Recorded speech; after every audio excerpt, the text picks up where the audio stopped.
pangolins, frozen meat, a wet market, a biolab, or is it just some sort of divine punishment? The lab leak theory. So we kept asking the question on the origin of the virus and a potential link to the lab. And now all of a sudden, everyone is talking about the lab theory. Do we have more evidence now? Were we distracted by the mess created by China, or were we just waiting for Donald Trump to go?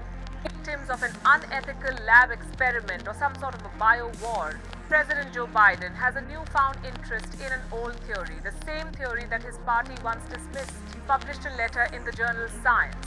They said a new investigation is needed because the theories of an accidental lab release and a zoonotic spillover still remain viable. Joe Biden tasked the US intelligence community to take things forward and trace the source.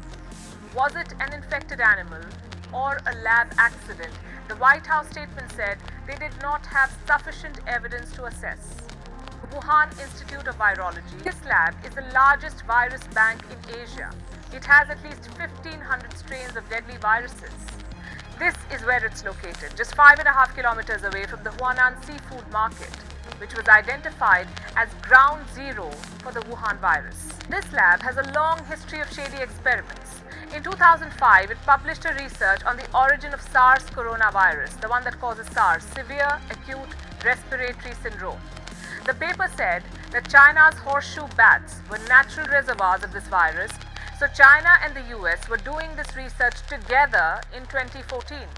America later suspended it, but unofficially, they point at an April 2020 email from this health firm's president, Peter Daszak, to Dr. Anthony Fauci. In this email, he thanks Fauci for rejecting the lab theory and for stating that scientific evidence supports a natural origin. Now report sending money to the Wuhan Virology Institute. We do not send money now to Wuhan Virology. In 2014, Barack Obama, the 44th President of the United States, warned that America must be ready because who knows if 5 years from now a new virus like the Spanish flu pops up. Watch this. There may and likely will come a time in which we have both an airborne disease that is deadly. So that if and when a new strain of flu like the Spanish flu crops up 5 years from now or a decade from now, we've made the investment. Coincidence? Farsightedness?